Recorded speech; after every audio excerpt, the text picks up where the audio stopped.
Hi, so I'm so excited because I get to talk about something that I love most, and that is the gifted brain.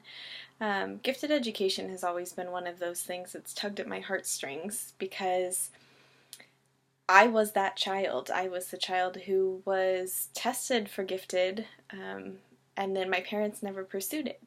So now I want to be that advocate for those kids that need those skills, those extra classes, that extra push within the classroom. I want to be that teacher for them. So we have to understand what the gifted brain looks like and how it differs from your average student within the classroom. So something that I thought of was I found this jar.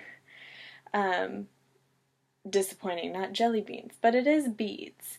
And the thing about it is that it's all different. Everything inside of it is filled with one bead that's not alike. They're all different. And that's kind of how I view gifted kids, is that there is not one type of gifted student.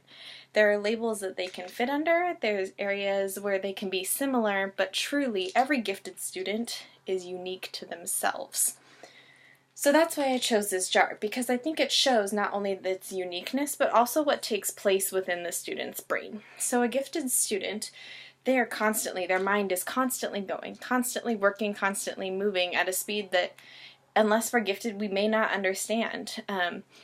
That's why it's so important to learn how to support these learners. We need to think about the difference between ability and achievement with them, because achievement means that they've done it. They can successfully complete a task, they can successfully complete whatever is asked of them, and that's usually the case when it comes to gifted students. However, there are times when our gifted students don't seem to be motivated, and that's where we learn and run into the word ability. Ability deals with they're completely able to do so. They have the know-how, they have the willpower, but they don't have the motivation. And that's where we have to have the ability as a teacher to inspire that creative motive within them, that spark, help them find their spark to show that ability. I also wanted to show, I have keys here. And these keys, I think, kind of help represent what we need to do as teachers, and that is to help them unlock their ability to see the achievement within the classroom. So, representative of that, we have to, as teachers, unlock their ability and provide that support within the classroom. So, thinking about nature versus nurture with a gifted student. So obviously with nurture, we want to provide a safe learning environment. We've talked about how important a learning environment can be for a student, especially a gifted student. A safe learning environment where they feel confident in order to take those risks, to move forward, to try new things, to show that ability, and then find achievement through that. That comes into play with their natural environment. They have to feel supported both at home and at school.